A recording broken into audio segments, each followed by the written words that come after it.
చెరకు ముందున్న ప్రవక్త. బబులోను చెరకి ముందుగా ప్రవచించారు ఆయన.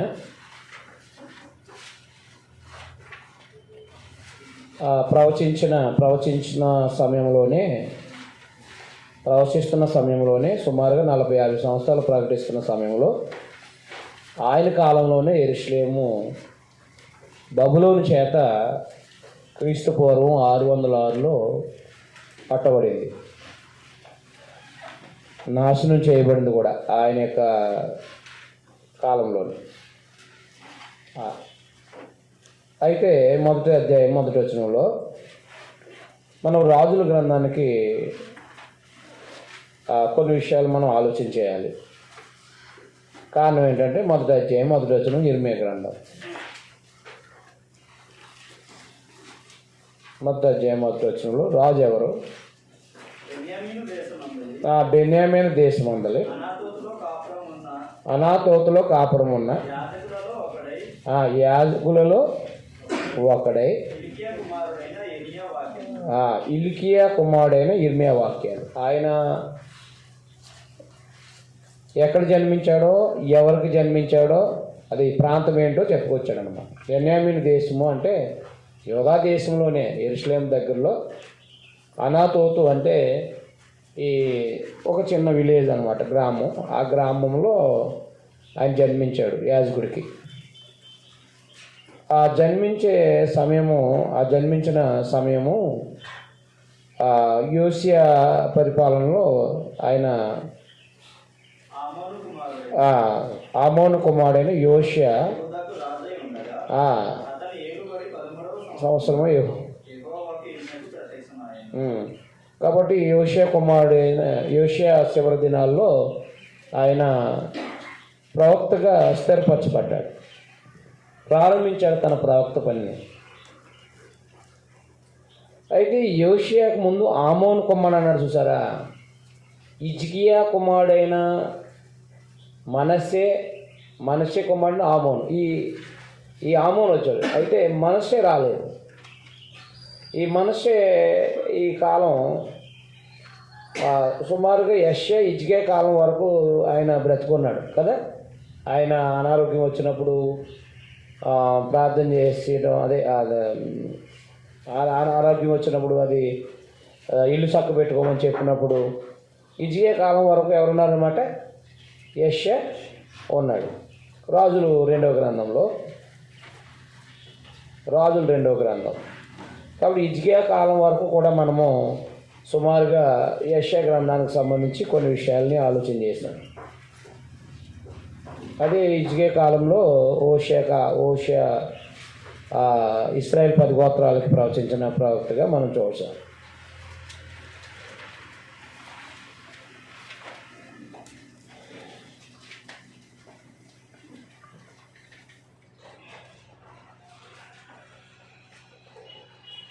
రాజుల రెండవ గ్రంథం 20 అధ్యాయం 21 వచనంలో, రాజుల రెండవ గ్రంథం, హిజ్కియా తన పితరులతో కూడా నిద్రించగా అతని కుమారుడైన మనస్సే అతనికి మారుగా. అంటే హిజ్కియా దాకా మనకి యెషయా చరిత్ర తెలుసు. హిజ్కియా వరకు కూడా యెషయా ప్రవచించాడు, అవునా కదా? రైట్. ఇప్పుడు యోషియా పరిపాలనలో ప్రవక్తగా స్థిరపడిన ఆయన ఎవరు? ఇర్మియా. అయితే ఈ మధ్యలో రాజులు ఎవరు అనమాట? మనస్సే. ఈ మనస్సే 21 అధ్యాయం మనస్సే ఏళ్ళను ఆరంభించినప్పుడు 12 ఏళ్ళ వాడు యెరూషలేములో 50 సంవత్సరాలు ఏలింది. అతని తల్లి పేరు హెప్సిబా. అతడు యెహోవా దృష్టికి చెడుతనం జరిగిస్తూ ఇశ్రాయేలు ఎదుట నిలపకుండా యెహోవా ఎల్లగొట్టిన జనాలు చేసినట్టు ఏ క్రియలు చేయొచ్చు వచ్చాడనమాట. తన తండ్రి అయిన హిజ్కియా పడగొట్టిన ఉన్నత స్థలాలను అతడు తిరిగి కట్టించి, అంటే వాళ్ళ తాతగారు లాగా ఎవరు ఆహాజు ఉన్నాడు కదా, ఆహాజు కొడుకు హిజ్కియా కదా. ఆహాజుకు దుర్మార్గుడు, ఆహాజు కుమారుడు హిజ్కియా భక్తిపరుడు. మళ్ళా ఇప్పుడు హిజ్కియా కుమారుడు మళ్ళీ వాళ్ళ తాత ఈ యొక్క ఇశ్రాయేల్ 10 గోత్రాలను ప్రవర్తించినట్టు ప్రవర్తించాడు అనమాట. అలాగనే ఈయన కూడా అదే దారిలో కొనసాగించినట్టుగాను దేవుని దృష్టికి చెడుతనం చేసిన వాడిగా మనకి ఇక్కడ కనిపిస్తున్నాడు. అతని తండ్రి అయిన హిజ్కియా పడుకుంటున్న ఉన్నత స్థలాలను అతను తిరిగి కట్టించి బయలుదేవతకు బలిపీఠాలు కట్టించి ఇశ్రాయేలు రాజును ఆహాబు చేసినట్లు దేవతా స్తంభాలను చేయించి నక్షత్రములకు మొక్కి వాటిని పూజిస్తుండేను. నక్షత్రాలకు మొక్కి ఏం చేస్తున్నారంటే వీళ్ళు పూజిస్తున్నాడు. అంటే విగ్రహారాధన అనేది భయంకరంగా సాగుతుంది, గుర్తుపెట్టుకోండి. భక్తి అక్కడక్కడ ఉన్న విగ్రహారాధన మాత్రం ఏం చేస్తుంది, భయంకరంగా కొనసాగుతూ వస్తుంది. 20 ఆయన దుర్మార్గుడు కాబట్టి ఆయన ఆయన ఆయన తర్వాత ఆయన కుమారుడు ఆమోను. చూడండి 19వ వచనంలో. ఆమోను ఏలన ఆరంభించినప్పుడు 25 ఏండ్ల వాడే యెరూషలేమందు 2 సంవత్సరాలు ఏలెను. అతని తల్లి యట్బయేలు వాడవు హారూసు కుమార్తె అయిన మెషుల్లమేతు. అతడు తన తండ్రి మనష్షే నడిచినట్లు యెహోవా దృష్టికి చెడుతున్నట్ట నడిచాడనమాట. ఎవరు? హిజ్కియా కొడుకు మనష్షే దుర్మార్గుడే, హిజ్కియా మనవడైన ఈ ఆమోను కూడా దుర్మార్గంగానే ప్రవర్తించాడనమాట. ఆ తర్వాత 22వ అధ్యాయంలో చెడ్డగా ప్రవర్తించిన వాళ్ళు విగ్రహాలని తాను పూజిస్తూ వచ్చాడు. 22వ వచనం చూడండి. అక్కడ తన పితరుల దేవుడిని యెహోవాను విసర్జించి యెహోవా మార్గమందు నడవక తన తండ్రి ప్రవర్తించిన తాను ప్రవర్తిస్తూ తన తండ్రి పూజించిన విగ్రహాలను తాను పూజించాడు. కాబట్టి ఆమోను తన ఆ సేవకులు అతని మీద కుట్ర చేసి అతను నగరాన్ని చంపగా దేశపు జనులు రాజైన ఆమోను మీద కుట్ర చేసిన వారిని అందరినీ చంపి అతని కుమారుడని యోషియాకు అతను మారుగా పట్టాభిషేకం చేశాడు. ఈ 22వ అధ్యాయం. యోషియా ఏలన ఆరంభించినప్పుడు 8 ఏండ్ల వాడే యెరూషలేమందు 30 సంవత్సరాలు ఏలెను. అతని తల్లి బొస్కతు ఊరువాడగు ఆదాయాకు కుమార్తె అయిన ఎదీరా. అతడు యెహోవా దృష్టికి యథార్థంగా నడుస్తూ, చూడండి వాళ్ళిద్దరు దుర్మార్గులు, ఈయనేమో యథార్థంగా నడుస్తూ వచ్చాడు. యథార్థంగా నడుస్తూ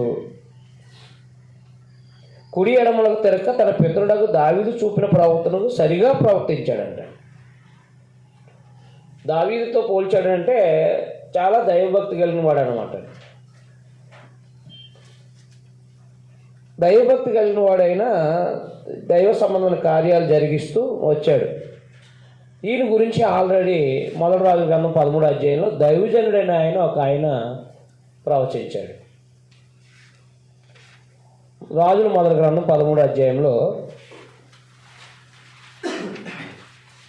బలిపీఠమా ఎవరిది? ఈ ఇశ్రాయేల్ రాజు యెరోబాముకి దేవుడు సందేశాన్ని చెప్పమంటే వెళ్ళి 2వ వచనం. ఆ దైవజనుడు 13:2 ఆ దైవజనుడు యెహోవా ఆజ్ఞ చేత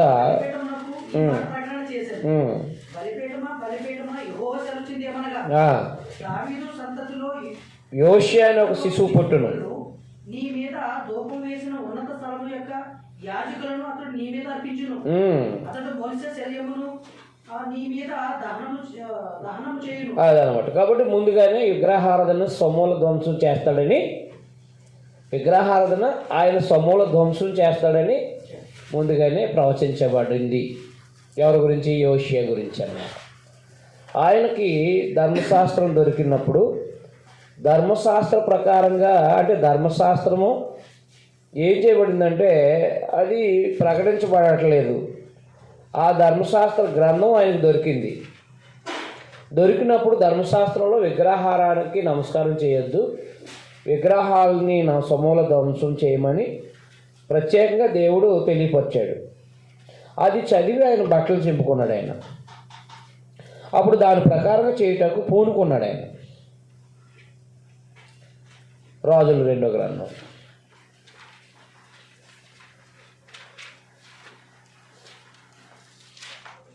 22వ అధ్యాయం.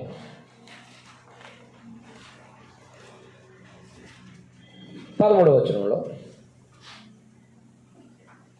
క్షమించి 10వ వచనంలో, యాజకుడైన హిల్కీయా నాకు ఒక గ్రంథం అప్పగించినని రాజుతో చెప్పి ఆ గ్రంథం రాజు సముఖమందు చదివాను. ధర్మశాస్త్రం జిరాక్స్ ఒకటి ఎవరి దగ్గర ఉంటుంది? రాజు గారి దగ్గర ఉంటుంది. కాబట్టి రాజు ధర్మశాస్త్రం గల గ్రంథపు మాటలు విన్నప్పుడు తన బట్టలు చింపుకొనెను. తరువాత రాజు యాజకుడైన ఇల్కియాయు, షాపాను కుమారుడైన అహీకామును, మీకాయా కుమారుడైన అక్బోరును, షాపాను అను శాస్త్రిని, ఆశయ అను రాజు సేవకుల్లో ఒకరిని పిలిచి ఆజ్ఞాపించింది ఏమనగా, మీరు పోయి దొరికిన ఈ గ్రంథపు మాటలను గూర్చి నా విషయంలోనూ జనుల విషయంలో యోధావారందరి విషయంలో యెహోవా యొద్ద విచారణ చేయండి. మన పితరులు తమ విషయంలో వ్రాయబడిన దాని అంతటి ప్రకారం చేయక జాగ్రత్త పెట్టుకోండి. ఆ వచ్చిన అండర్లైన్ చేయండి. అదే 13వ వచనం. ఈ గ్రంథం మాటలు వినని వారే ప్రకారం చేయ గ్రంథం మాటలు వినని వారే కనుక యెహోవా కోపాగ్ని మన మీద ఇంత అధికంగా మండుచున్నది. విగ్రహారాధన అంటే ఎంత కోపమో దేవునికి మనం సంఖ్యాకాండ 25వ అధ్యాయంలో బాలాకు బిలాముల మధ్యన జరిగిన సంబంధం ఇచ్చిన సలహా ఇచ్చేసాడు కదా, 25,000 మందిని దేవుడు చంపేశాడు సుమారుగా. మీకు అర్థమైందా? అంతా అంటే విగ్రహారాధన వద్దని చెప్పినప్పుడు అంటే బిలాం ఏమని సలహా ఇచ్చాడనమాట, నేను శపిస్తే శాపం కాదు, దేవుడే చంపేసే ఒక ఆలోచన ఇస్తాను మీకు అని చెప్పేసి అందమైన స్త్రీలని వాళ్ళ యొక్క ఆర్మీలోకి పంపించండి, వాళ్ళ ద్వారా వాళ్ళతో వ్యభిచరిస్తే వాళ్ళు తీసుకొచ్చి బళ్ళు అర్పించమంటే నమస్కారం చేస్తే దేవతలకి దేవుడే చంపేస్తాడని ఒక సలహా ఇచ్చాడు. విగ్రహాలకి బలి అర్పించిన వాడు తినటం, జాగ్రత్తం చేయనట్లు ఈ 2 విషయాలు బాలాకు నేర్పితే బాలాకు ఏం చేశాడంటే అందమైన స్త్రీలని ఆర్మీలోకి పంపించాడనమాట. ఆ ట్రైనింగ్ అదనమాట, రాజకీయ సంబంధమైన విధానం అది. కాబట్టి అందమైన స్త్రీలను వాళ్ళు పంపిస్తే వాళ్ళేమో వేలతో వ్యభిచరించి, రెండవది ఏం చేశారంటే వాళ్ళు స్త్రీకి మహాజ్ఞాని, లోక సంబంధమైన జ్ఞానం కలిగినవాడు ఎవరు? సొలొమోను. అలాంటి సొలొమోనే తమ భార్యలు తమ యొక్క హృదయాలను ఏం చేశారు? తిప్పేశారు. అలా విగ్రహారాధనలు నడిపించారు, విగ్రహాలకి గుళ్ళు కట్టించే అంత స్థాయికి తీసుకెళ్ళారు.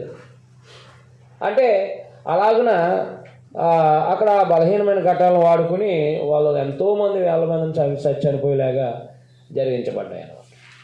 అందుకనే ప్రమాదం అన్నమాట. ఎంత ప్రయోజనమో ఎంత సహకారమో స్త్రీ అంత ఒక రాంగ్ వేలో వెళ్ళటానికి, రాంగ్ అంటే ఒక అతిక్రమం వైపుకి వెళ్తే మాత్రం అంత సర్వనాశనం అయిపోతాడు ఒకవైపు. అందుకనే మీ భార్యలతో తృప్తిగా ఉండమని చెప్పాడు. అంత దేవుని గ్రంథాన్ని అనగా ధర్మశాస్త్రాన్ని చదివి వినిపించడం ద్వారా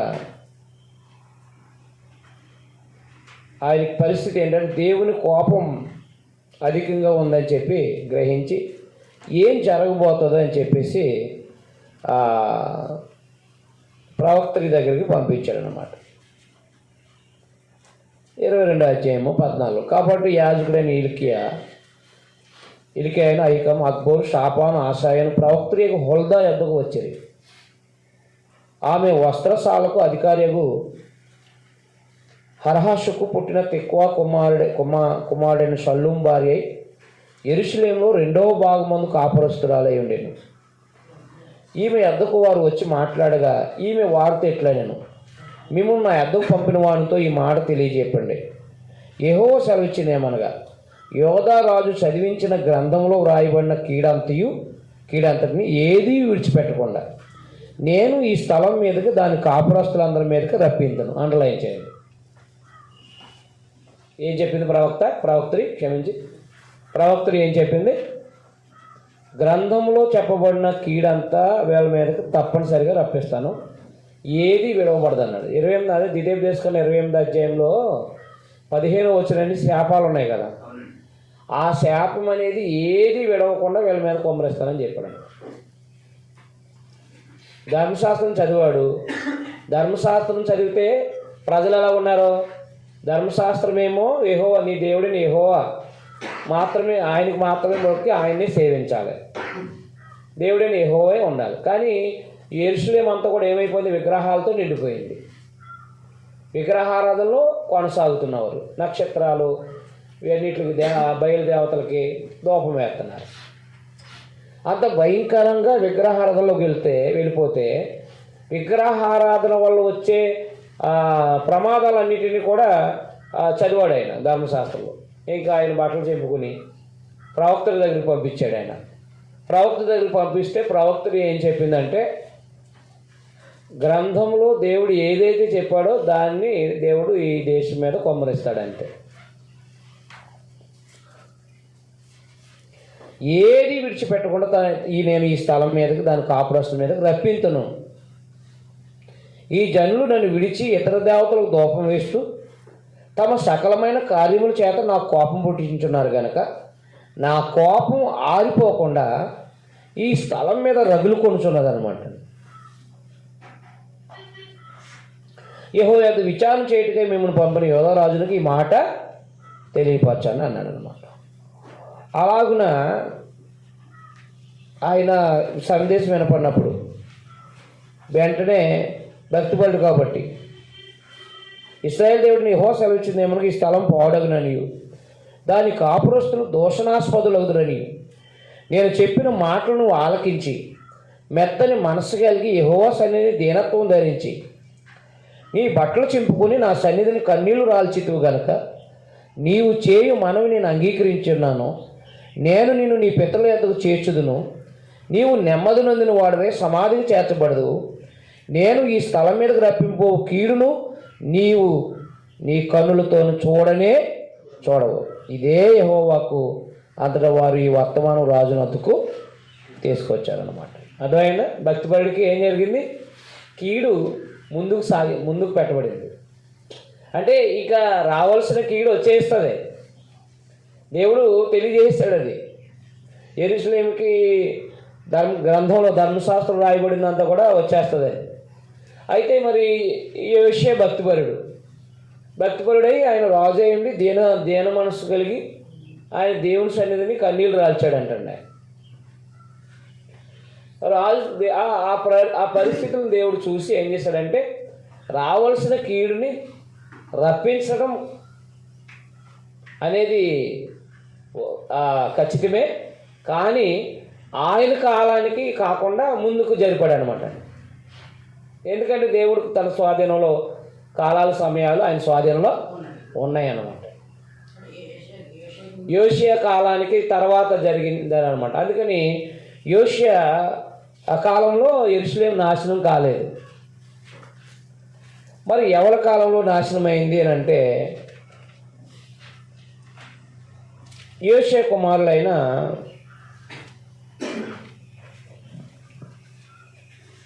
దినవృత్తాంతాలు 2వ గ్రంథం.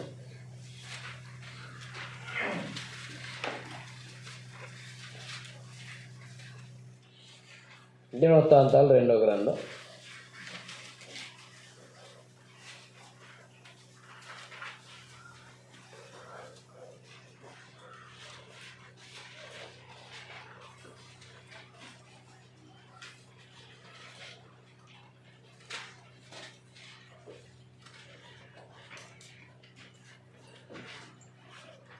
35వ అధ్యాయము.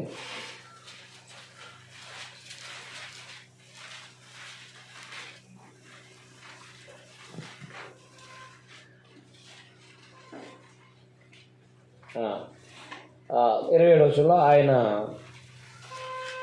యోషియా 26-27లో క్షమించి యోషియా చేసిన ఇతర కార్యములన్నిటిని గూర్చి యెహోవా ధర్మశాస్త్రం విధులను అనుసరించి అతడు చూపిన భయభక్తులను గూర్చి అతడు చేసిన సమస్త క్రియలను గూర్చి ఇశ్రాయేలు యోధారాజు గ్రంథమందు రాయబడింది. 36వ అధ్యాయం. అప్పుడు దేశ జనులు యోషియా కుమారుడు యెహోయాజును స్వీకరించి యెరూషలేములో అతని తండ్రి స్థానం ముందు అతను రాజుగా నియమించారు. యెహోయాజు ఏలనారంభించినప్పుడు 23 ఏళ్ల వాడే యెరూషలేములో 3 నెలలు లేలేను. జాగ్రత్త పెట్టుకోండి. ఎన్ని నెలలు? 3 నెలలు. కాబట్టి ఇర్మియా ప్రవచించిన యోషియా కుమారులు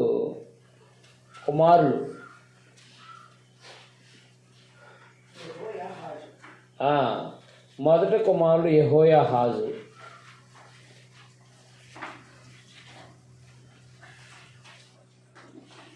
ఈయన 3 నెలలు పరిపాలించాడు. ఫరో వచ్చి ఏం చేశాడంటే తీసుకుపోయాడు ఆయన్ని. తర్వాత కుమారుడు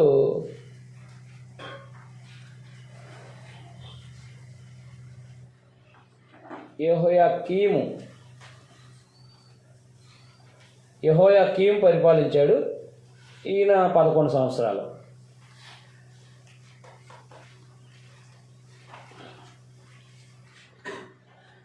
యెహోయాకీను అనగా కొన్య, ఈయన కుమారుడు.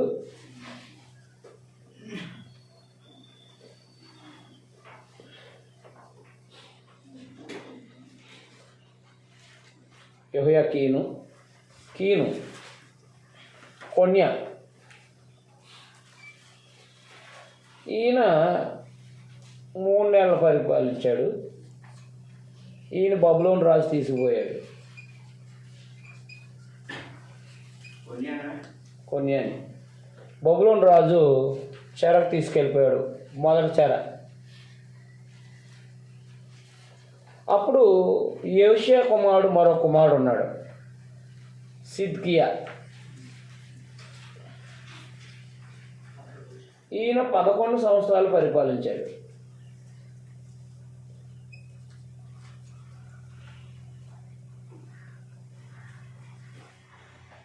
యోషియా కాలంలోనే ఇర్మియా పని ప్రారంభించాడు. మనకి ఇర్మియా గ్రంథంలో ఉంది, మొదటి అధ్యాయంలోను. తర్వాత అదే పుస్తకం చూడండి ఒకసారి, 35వ అధ్యాయము, దినవృత్తాంతాలు 2వ గ్రంథం, 25వ వచనం. దినవృత్తాంతాలు 2వ గ్రంథం 35వ అధ్యాయము 25వ వచనం చూడండి. ఇర్మియా యోషియాను గూర్చి ప్రలాప వాక్యం చేశాను. గాయకులందరూ తమ తమ ప్రలాప అతను గూర్చి పలికిరి. కాబట్టి ఇర్మియా యోషియాను గురించి ఒక విలాప గీతం ఒకటి కట్టి పాడాడు అన్నమాట. 35:25 దినవృత్తాంతాలు 2వ గ్రంథం 35:20 చూడండి. ఇర్మియాయు యోషియాను గురించి ప్రలాప వాక్యం చేశాడు. ఎందుకంటే యోషియా చివరి దినాల్లో ఇర్మియా పని ప్రారంభించాడు. మీకు అర్థమైందా? ఎవరి దాకా పని చేశాడు ఆయన అంటే అదే 36వ అధ్యాయము, దినవృత్తాంతాలు 36వ అధ్యాయం 3వ వచనం. ఐగుప్తు రాజు యెరూషలేమునకు వచ్చి అతను తొలగించి 3 నెలలే చేశాడు. యోషియా కుమారుడు పెద్ద కుమారుడు ఏం చేశాడు? 3 నెలలు. యెహోయాహాజు ఐగుప్తు రాజు యెరూషలేమునకు వచ్చి అతను తొలగించి ఆ దేశమునకు 200 మణుగులు వెండిని, 2 మణుగుల బంగారం జల్మానగా నిర్ణయించి అతని సహోదరుని ఎల్యాకీమును యోధా మీదను యెరూషలేము మీద రాజుగా నియమించి అతనికి యెహోయాకీము అని పేరు పెట్టాడు. అదైనా ఈయన పేరు ఏంటనమాట? ఎల్యాకీము.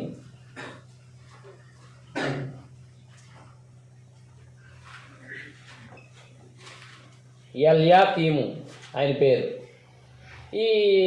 ఏం చేశారనమాట? యెహోయాకీము అని పేరు పెట్టి ఆయన రాజుగా పెట్టి వెళ్ళిపోయాడు అనమాట. అంటే మరి వాళ్ళ కింద, అంటే ఐగుప్తు కింద బానిసగా బ్రతుకుతున్నారు అనమాట వీళ్ళు. అప్పటికే యోషియా చనిపోయిన తర్వాత యోషియా కుమారుడైన యెహోయాజును రాజుగా పెడితే 3 నెలలు ఆయన్ని ఐగుప్తు తీసుకుపోయాడు. ఆ 3 నెలల తర్వాత ఈయన ఏం చేశారంటే ఎల్యాకీముని ఆయన యెహోయాకీముని పేరెట్టి అతన్ని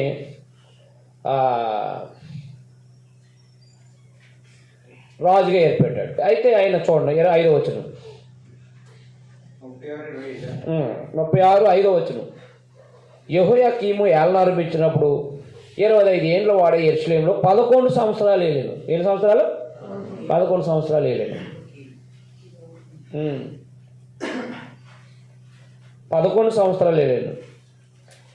అతడు తన దేవుడైన యెహోవా దృష్టికి చెడు నడుచుడు చేత అతని మీద బబులోను రాజు నెబుకద్నెజరు వచ్చి అతన్ని బబులోనుకు తీసుకుని పోవుటకై గొలుసులతో బంధించాడు. మరియు నెబుకద్నెజరు యెహోవా మందిర ఉపకరణములన్నింటినీ బబులోను తీసుకుపోయి బబులోనులో ఉన్న తన గుడిలో ఉంచాను. యెహోయాకీము చేసిన ఇతర కార్యాల గురించి అతడు హే దేవతలు పెట్టుకుని గురించి అతను సకల ప్రవర్తన గురించి ఇశ్రాయేలు యోధరాజుల గ్రంథమందు రాయబడి ఉంది. అతని కుమారుడని యెహోయాకీను, గుర్తుపెట్టుకోండి, కీను రాజుల్ని గుర్తుపెట్టుకోండి. కొడుకు ఈయన యోషియా మనవడు, అదైనా యెహోయాకీను. కీమేమో యోషియా కొడుకు, కీనేమో యెహోయాకీము కొడుకు. అదైనా అక్కడ ఉంటే చూడండి, అక్కడ యెహోయాకీను యెహోయాకీము చేసిన ఇతర కార్యాలు ఇతడు హేయ దేవతలను పెట్టుకుంటూ కూర్చి అతని సకల ప్రవర్తన గురించి ఇశ్రాయేలు యోధరాజుల గ్రంథమందు రాయబడి ఉంది. అతను కుమారుడని యెహోయాకీను అతనికి బదులుగా రాజు. యెహోయాకీను ఏళ్ళ ఆరంభించడం 8 ఏళ్ళ వాడు యెరూషలేములో 3 నెలలు 10 దినములు ఏలేను. అదైనా 3 నెలల 10 నెలలు 10 రోజులు. ఈయన కూడా బబులోను చెరకు తీసిపోయాడు. ఈయన కూడా తండ్రిని కొడుకుని కూడా. ఆ తర్వాత చూడండి, అతడు యెహోవా దృష్టికి చెడు నడత నడిచెను. ఏడాది నాటికి రాజైన నెబుకద్నెజరు దూతలను పంపి యెహోయాకీమును బబులోనుకు రప్పించి అతను సహోదరుడైన సిద్కియాను యోధా మీదను యెరూషలేము మీదను రాజుగా నియమించాను. మరియు అతడు రాజు వెంట యెహోవా మందిలో ప్రశస్తమైన ఉపకరణాలు తెప్పించాడు. సిద్కియా ఏలన ఆరంభించినప్పుడు 21 ఏండ్ల వాడే యెరూషలేములో 11 సంవత్సరాలు ఏలాను. అతడును తన దేవుడైన యెహోవా దృష్టికి చెడు నడత నడుస్తూ ఆయన నియమించిన ప్రవక్త అయిన ఇర్మియా మాట వినక తను తగ్గించుకొనక ఉండేను. ఈయన కూడా బబులోను చెరకు తీసుకుపోయాడు. అదైనా సిద్కియా. మీకు అర్థమైందా? సిద్కియా వాళ్ళ చిన్నానన్నమాట.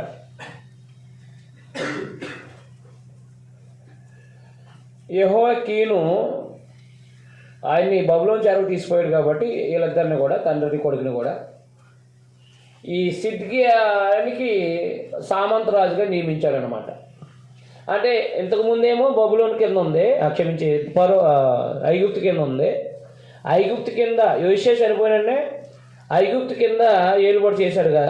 ఐగుప్తు కింద ఏలుబడిలో యెహోయాజును తీసుకుపోయాడు. యెహోయాకీమును రాజుగా నియమించాడు, సామంతరాజు కింద. ఇప్పుడు బబులోను రాజు వచ్చి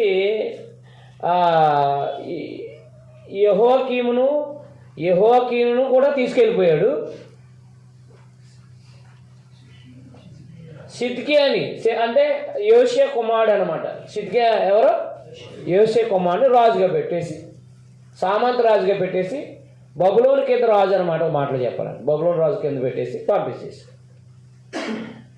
ఈ యోషియా కాలం నుంచి యోషియా కాలంలో కొంత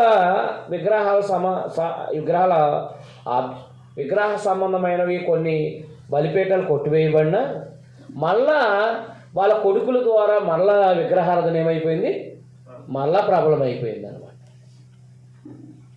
అర్థమైందా? ప్రబలం అయిపోతే దేవుడు ఇర్మియాని ఎవరో హుల్దా ప్రవక్త ప్రవచించింది కదా. హుల్దా ఏమైతే బోధించిందో, హుల్దా ప్రవక్త్రి ఏం చెప్పిందంటే, ఈ దేశం మీదకి ఏంటంటే గ్రంథంలో రాయబడినవన్నీ కూడా వచ్చేస్తాయని చెప్పాడు. వచ్చేస్తుందా అని బోధించింది. ఇర్మియా ఎందుకు రాబోతుందో కాబట్టి ఎందుకు అనేకసార్లు దేవుడు ఎన్నోసార్లు మీరు మార్చుకోవడానికి అవకాశాలు ఇచ్చినా మీరు మారలేరు కాబట్టి యెరూషలేముని దేవుడు నాశనం చేయబోతున్నాడు, బబులోను రాజుకు అప్పగించబోతున్నాడు అని, ఆయన 70 సంవత్సరాలు అప్పగించబోతున్నాడని ఆయన స్పెసిఫిక్గా సందేశాన్ని చెప్పుకుంటూ వచ్చాడనమాట. అర్థమైందా? ఇర్మియా గ్రంథం. కాబట్టి ఏం ప్రకటించాడనంటే మొదటి అధ్యాయం 16వ వచనంలో, మొదటి అధ్యాయం 16వ వచనం అండర్లైన్ చేసుకోండి. బైబిల్ అంతా కూడా ఒక ప్రత్యేకంగా ఒక కంకార్డెన్స్ లాగా ఉండాలి, సువార్థికుడిగా ట్రైనింగ్ అయ్యే వాళ్ళకి. మీకు అర్థమైందా? రాజుల చరిత్ర తెలుసుకోకుండా ప్రవక్తల గ్రంథాలని మనం ఏమీ గ్రహించలేము. మొదటి అధ్యాయం 16 వచనం చూడండి. అప్పుడు యెరూషలేము వారు నన్ను విడిచి అన్యజాతులకు ధూపం వేసి తమ చేతిలో రూపించిన వాటికి నమస్కరించుటేను తమ చెడుతనమంతటిని బట్టి నేను వారిని కూర్చున్న నా తీర్పులు ప్రకటించును. అదనమాట, ఈ తీర్పులు ప్రకటించాలన్నాడు అనమాట. అర్థమైందా? ఈ తీర్పులు ప్రకటిస్తానన్నాడు అనమాట. కాబట్టి ఇప్పుడు ఈయన ఏం చెప్తాడనమాట, చేసిన పాపం ఏంటో చెప్తూ దానికి ఏం తీర్పు రాబోతుందో చెప్తూ ఉంటాడు అంతే.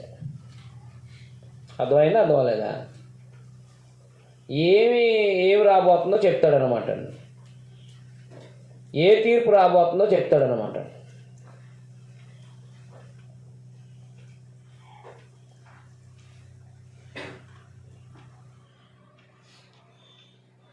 ఏ తీర్పు రాబోతుంది కాబట్టి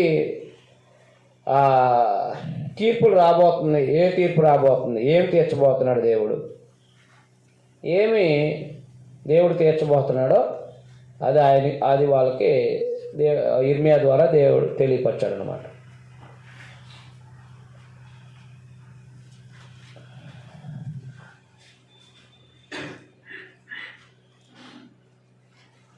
అర్థమైందా? మరి ఈజీయే కదా. ఇర్మియా గ్రంథంలో ఏం చెప్పాడంటే ఆయన తీర్పులు ప్రకటించాడు. తీర్పులు కూడా ఎందుకో చెప్పుకొచ్చాడు కదా. మీకు అర్థమైందా? తీర్పులు కూడా ఎందుకో తెలియపరచకుండా వచ్చాడు.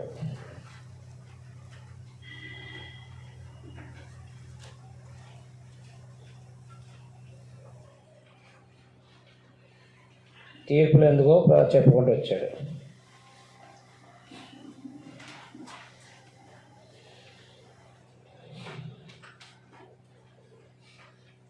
వాళ్ళు ఇతర దేవతలను పూజిస్తున్నారని తెలియపరచడం జరిగింది.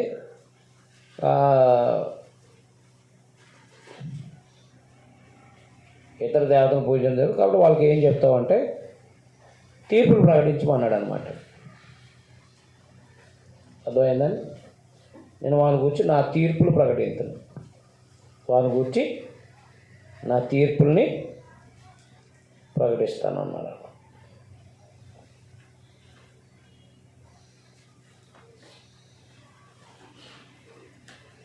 రైట్.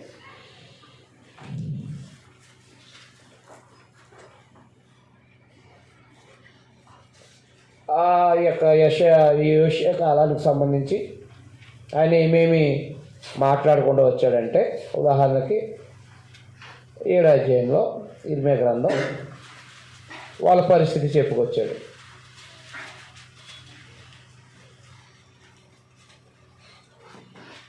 ముందుగా మనం ఇర్మియా గురించి కొన్ని సంగతులు ఆలోచించాలి. ఇర్మియా అంటే యెహోవా పంపించును, లేకపోతే యెహోవా చేత పంపబడినవాడు. ఈ ఇర్మియా అనాతోతులో జన్మించాడు. ఆయన యోషియా కాలంలో ప్రవక్తగా ఆయన స్థిరపరచబడ్డాడు. ఆయన కాలంలో జరగబోయే సంగతులు తెలుసు కాబట్టి దేవుడు ఏం చేశాడంటే 16వ అధ్యాయంలో ఆయన్ని వివాహం చేసుకోవద్దు అన్నాడు అనమాట. 16వ అధ్యాయం మొదటి వచ్చింది.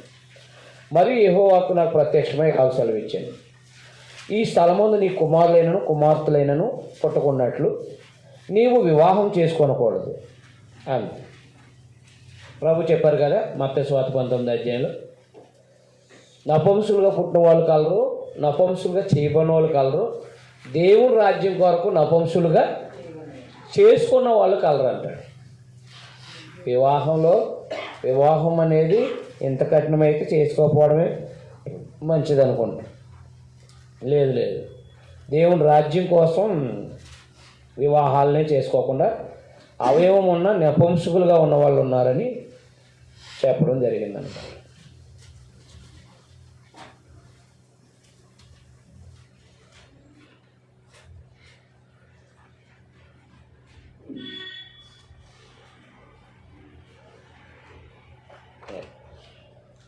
కాబట్టి ఆయన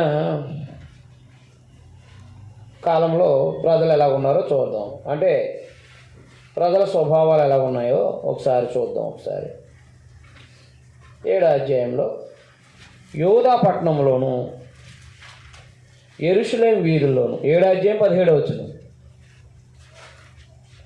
7వ అధ్యాయం 17వ వచనం.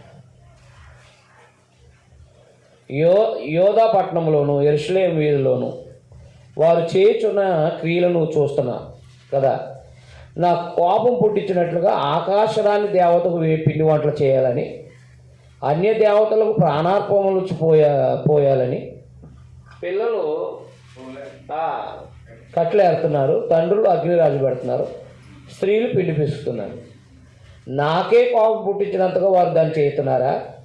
తమకే అవమానం కలిగినంతగా చేస్తున్నారు కదా. ఇదే యెహోవాకు.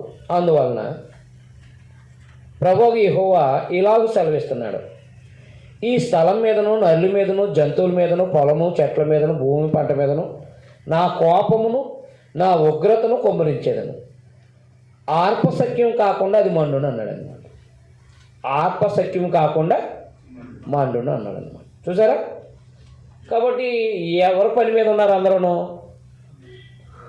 ఆల్రెడీ ఈ రాజుల కాలంలో విగ్రహారాధన భయంకరంగా సాగింది, ఒక యోషియా కాలం తప్ప. మిగతా యెహోయాకీము, సిద్కియా, యెహోయాకీను వీళ్ళందరూ కూడా విగ్రహ సంబంధమైన దాంట్లోనే కొనసాగి యిర్మీయా చెప్పిన సందేశానికి లోబడలేదు వీళ్ళు. అందువలన ప్రజలు ఎలా ఉన్నారంటే అలాంటి ఇది విగ్రహారాధనలో వెళ్ళిపోయారు. విగ్రహారాధనలోకి వెళ్ళిపోయి ఏం చేస్తున్నారనమాట, సంపూర్ణంగా విగ్రహ సంబంధమైన వాటి మీదే మనసు పెట్టి వాళ్ళకి ఈ దూపం వేస్తున్నారు, అదే పిండి వంటలు చేస్తున్నారు. ఆకాశం అంటే నక్షత్రాలకి అర్థమైందా? అందువల్ల వారి మీదకి రాబోయే పరిస్థితులని చెప్పుకుంటూ వచ్చాడనమాట. 9వ అధ్యాయంలో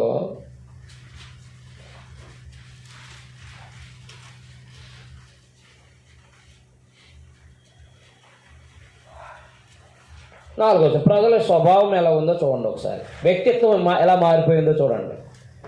ప్రజల యొక్క వ్యక్తిత్వం ఎలా మారిపోయింది. విగ్రహాలను ఆరాధించడం అనగా నిజదేవుని ఎప్పుడైతే విడిచిపెట్టేశారో వీళ్ళ వ్యక్తిత్వాలు ఏమైపోయినాయో అంటే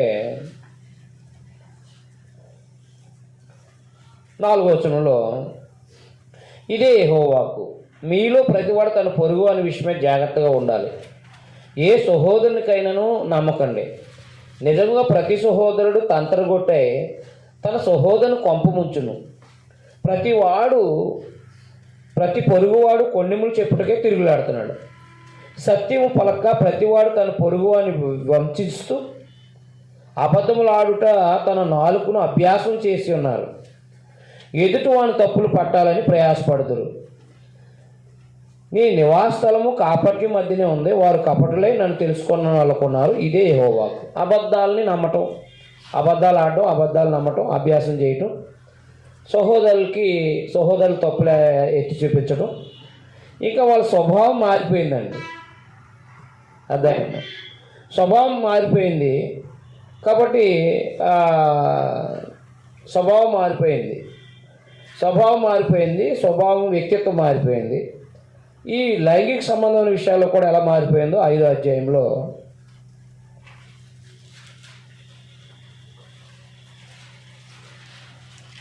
7వ వచనంలో 7వ వచనంలో క్షమించండి 5వ అధ్యాయం 7వ వచనంలో వాళ్ళ స్వభావం ఎలా మారిపోయిందో చూడండి.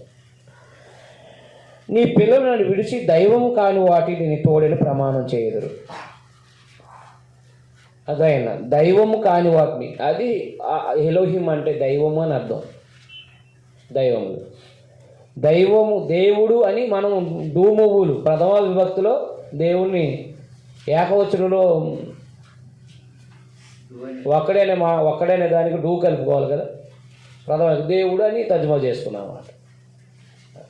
కాబట్టి దైవము, అందుకే ముస్లిమ్స్ ఏమన్నా తెలుసా, దైవము చెప్పిన మాట దైవం అంటారు, అవునా?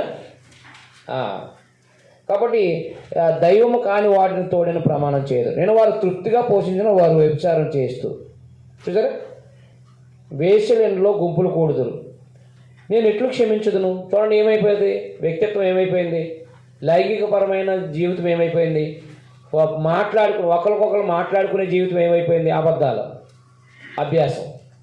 అర్థమైందండి. ఈ లైంగికపరమైన జీవనం ఏమైపోయింది? విగ్రహారాధనలోకి వెళ్ళిపోవడం వల్ల లైంగిక పరంగా ఏమైపోయారంటే వాళ్ళు వ్యభిచారులు అయిపోయారు, వేశ్య విధానంలో వేశ్యలతో తమ సమాజ కోరికలు ఎల్లో గొప్పలు కొడుతూ నేను ఎట్లు క్షమించదును, బాగుగా బలిసిన గుర్రముల వలె ప్రతివాడు ఇటువాడు తిరుగుతూ తన పొరుగువాని భార్య వెంబడి సగిలించడు. అట్టి కార్యములు నేను బట్టి నేను దండింపకుందునా, అట్టి జనం మీద నా కోపం తీర్చుకుందునా, ఇదే యెహోవా. మరి అవే పనులు ఈరోజు చేస్తే క్రైస్తవులు కృప అంటాడా? కృపాకాలం అంటాడా? కృపనాయన చేసుకోండి అంటాడా? కాబట్టి ఆ పనులే, అబద్ధాలే ఈనాడు అభ్యాసం చేసిన, వ్యభిచారం చేసిన, జారత్వం చేసిన, పొరుగువాని భార్యని సకిలించిన, ఈ విగ్రహాలను వైపు వెళ్ళకపోయినా ఈ వ్యక్తిత్వం అనేది చెడు వ్యక్తిత్వంతో కూడిపోయి ఉంటే, వ్యక్తిత్వం అనేది నిండిపోయి ఉంటే దండింపకుద్దునా అన్నాడు అనమాట. అందుకే చాలామందికి సేవకులు అనబడే వాళ్ళకి కూడా అర్థమైందండి. సందేశం ఎరిగి ఈ వక్రమైన దారులు ఆడటం వల్ల దెబ్బలు తగులుతూ ఉంటాయి ఎక్కువగా. కాబట్టి మనం ఏం బోధిస్తున్నామో దాన్ని అనుసరించి జీవించడం అనేది, కొత్త నిబంధన ప్రకారంగా జీవించడం అనేది చాలా ప్రాముఖ్యమైనది. అర్థమైందా? ఏం చెప్పాడు కొత్త నిబంధనలో మనకి? ఎఫెసీ పత్రిక 4:26లో అబద్ధం ఆడుట మాని ప్రతి సహోదరుడితో పొరుగువానితో సత్యమే మాట్లాడాలి. చూసారా? అబద్ధం ఆడుట మానేమన్నాడు. యాకోబు పత్రిక 3 శాపవచనాలు మాట్లాడొద్దు అన్నాడు. నాలుగు చాలా జాగ్రత్తగా కాపాడుకోవాల్సిన బాధ్యత ఉంది అని చెప్పేసి ఒక 4 శాపవచనాలు మాట్లాడొద్దు అన్నాడు. అర్థమైందా? అదే ఎఫెసీ పత్రికలో 4 3-4 వచనాల్లో వ్యభిచారం, వ్యభిచారమైన ఈ దేవుడి రాజ్యానికి హక్కుదారుడు కాడు అని సంగతులు చెప్పేశాడు. జాగ్రత్తలు జరగకూడదని చెప్పాడు. 11:7 ఏ విధమైన అపవిత్రమైన లోభత్వమే కానీ వీటి పేరైనా ఎత్తకూడదు, ఇదే పరిస్థితులు తగింది. కృతజ్ఞత వచ్చినమే కానీ మీరు బూతులైన పోకిరి మాటలైన ఏ మాట్లాడకూడదు. పోకిరి మాటలు అదే ఎదుటివాని భార్యను చూసి ఏలాకోలంగా మాట్లాడడం, ఈ మాట్లాడొద్దని కొత్త నిబంధనలు కూడా మనకు బోధించాడు అనమాట. బోధించినప్పుడు దాన్ని అనుసరించాలా వద్దా? వింటం మట్టుకైనా ప్రాక్టీస్ చేయాలా? ప్రాక్టీస్ చేస్తేనే కదా నిలబడతాం మనం క్రైస్తవుడిగా. లేదు మనం చెప్పేది ఒకటి చేసేది ఒకటి ఉంటాయి. ఇదిగో ఈ విగ్రహ సంబంధమైన అపవిత్రతలు ఉన్న వాళ్ళలాగా అలాంటి జీవితాన్ని కనుక అభ్యాసం చేస్తే దేవుడు వాళ్ళకేం శిక్ష విధించాడో అర్థమైంది. మనకి ఏ శిక్ష విధించాలో ఆయన నిర్ణయించి విధిస్తూ ఉంటాడు. అట్టి పరిస్థితులు కూడా నేను దండింపుకుందనా అన్నాడు అనమాట. అయితే దేవుడు అనేక సార్లు, అంటే ఎంత భయంకరమైన పరిస్థితుల్లోకి వెళ్ళిపోయినా దేవుడు అనేక సార్లు వాళ్ళని తిరిగి దేవుని వైపు తిరగమని, అది వద్దు, అది చేయకూడదు అని ఎన్నోసార్లు దేవుడు వారికి తెలియపరిచిన పరిస్థితులు ఉన్నాయా లేవా? కాబట్టి ఉన్నాయి. ఉన్నా సరే ఆ విషయాలను అసలు ఆలోచించుకోకుండా కనీసము దేవుని వాక్యాన్ని అది ప్రవక్త బోధించిన దాన్ని ఆలోచించుకోకుండా ఏం చేశారంటే, అది దేవుడు వాళ్ళు మార్చుకోమని లేకపోతే వారు తిరిగి రమ్మని అనేక మంది మన ప్రవక్తల్ని పంపించినా సరే వాళ్ళు ఏం చేయలేదంటే ఆ మాట వినకపోయారనమాట.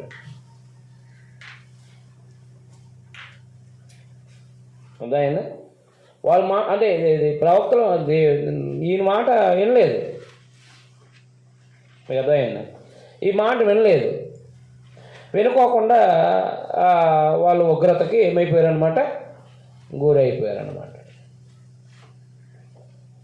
అనేక సార్లు దేవుడు అనేక మంది ప్రవక్తల ద్వారా చెప్పిన పెందలకడేళ్ళి పంపించి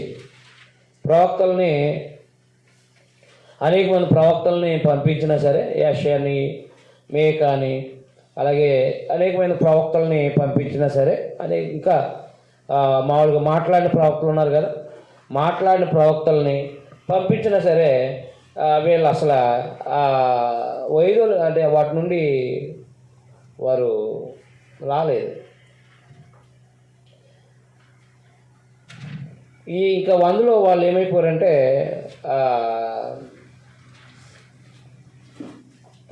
వారి యొక్క అపవిత్రమైన జీవితంలో వాళ్ళు పాతుకుపోయారు. చూడండి 11వ అధ్యాయము 6వ వచనంలో దేవుడు చెప్పలేదా అంటే చెప్పుకుంటానే వచ్చాడు. అయినప్పటికీ వాళ్ళు వినలేదు సుమా. వాళ్ళు ఏం చేశారంటే ఇర్మియాకి చాలా ఇబ్బందులు కలిగించారు. 11వ అధ్యాయం 6వ వచనంలో యెహోవా నాతో సెలవిచ్చిందేమనగా, నువ్వు యోధా పట్టణంలోను యెరూషలేము వీధుల్లో ఈ మాటలన్నీ ప్రకటింపు.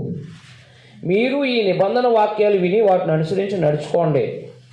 ఐగుప్తులోండి మీ పితరులు రప్పించిన దినం మొదలుకొని నేటి వరకు నేను గట్టిగాను కఠితంగాను చెబుతూ వచ్చి తిని, నా మాట వినుడి అని నేను పెందలకాళ్ళు చెప్పుచూ వచ్చి తిని, ఆయనను వారు తమ దుష్ట హృదయంలో పుట్టు మూర్ఖత చెప్పుతూ నడుస్తూ వినకపోయేది, చెవి యొగ్గిన వారు కాకపోయేది. వారు అనుసరించాలని నేను వారికి ఆజ్ఞాపించిన ఈ నిబంధన మాటలన్నింటినీ అనుసరించి నడవలేదు కనుక నేను ఆ నిబంధనలోని వాటిని అన్నింటినీ వారి మీదకే రప్పిస్తున్నాను అన్నమాట. కాబట్టి అనేక మంది అని దేవుడు ప్రవక్తలను పంపించి మార్చుకోండి అని పెందలకడే అనే విషయాన్ని కూడా పెందలకడే దేవుడు అనేక మందిని అంటే పంపించిన వీళ్ళు అస్సలు మనసు పెట్టిన వాళ్ళు కాదు. అయితే ఇర్మియా బోధిస్తుంటే ఇలాంటి పరిస్థితికి చేరిపోయారు కదా, అంత దుస్థితికి చేరిపోయిన వాళ్ళని ఇర్మియా మాట్లాడడానికి ఆయన వస్తే ఏం చేశారంటే, ఒకసారి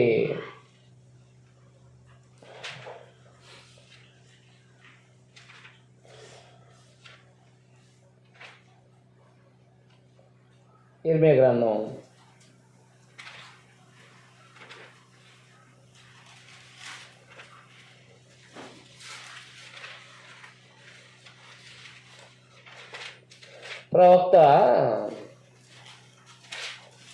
12వ అధ్యాయం ఒకసారి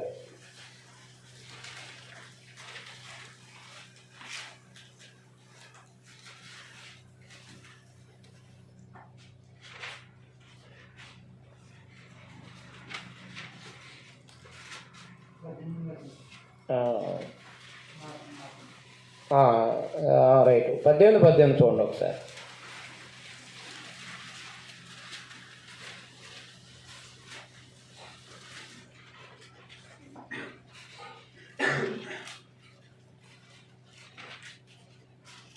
అప్పుడు జనులు ఇర్మియా విషయమై యుక్తిగల యోచన చేయకుండండి. యాజకుడు ధర్మశాస్త్రం వినిపించక మానడు, జ్ఞాని యోచన లేకుండా ఉండడు, ప్రవక్త వాక్యం చెప్పక మానడు, వారి మాటలలో దేనిని వినకుండా మాటలతో వారి పుట్టుతూ రెండని చెప్పుకుంటుచుండు. అదనమాట. ప్రజలు ఇర్మియా సందేశానికి మనసిచ్చారా? దేవుని సందేశాన్ని వాళ్ళు వినలేదు. వాళ్ళు వినలేకపోవడం కూడా వినుకోకుండా ఆయన ఏం చేశారంటే మొత్తం ఆయన మీద తిరుగుబాటు చేసి రాజుతో మాట్లాడించి ఏం చేశారంటే చెరసాలలో వేయించి పడేశారు. ఈ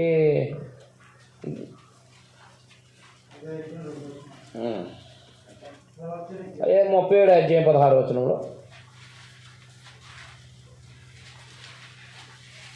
చాలా చోట్ల ఉంటుంది, 2-3 చోట్ల విషయాలు ఉంటాయి.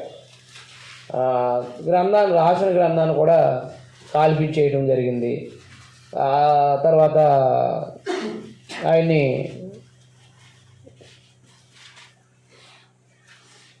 చెరసాలలో వేశారనమాట. 37:14లో ఇర్మియా అబద్ధమును కల్దీలు చేరబోవట్లేదని. అయితే అతడు ఇర్మియా మాట నమ్మనందుని ఇర్మియాను పట్టుకొని అధిపతుల వద్దకు తీసుకుని వచ్చాను. అధిపతులు ఇర్మియా మీద కోప్పడి అతను కొట్టి తాము బందీ గృహముగా చేసి ఉన్న లేఖికుడైన యోనాతాను ఇంట్లో అతన్ని వేయించింది. ఇర్మియా సరసాల గోతులో వేయబడి అక్కడ అనేక దినాలు ఉన్నానన్నమాట. చూసారా, ఇర్మియా సందేశం వినుకోకుండాను మరి ఇర్మియాను పట్టుకుని మళ్ళీ ఎక్కడ అడేశారు? ఆంగ్లం వేశారు. అందుకు ఆయన సందేశం ఏంటంటే దేవుడు ఒక అలంకార రూపంలో, అంటే ఒక సూచనల రూపంలో సందేశాన్ని తెలియపరచుకుంటూ వచ్చాడనమాట. ఏంటి సందేశ రూపంగా తెలియపరచడం అంటే 13వ అధ్యాయము 1వ వచనం ఒక సందేశ రూపంలో చెప్పుకుంటూ వచ్చాడనమాట. అంటే ఒక సూచన రూపంలో 13వ అధ్యాయం 1 నుంచి ఏం జరగబోతుంది అని అంటే యెరూషలేముకి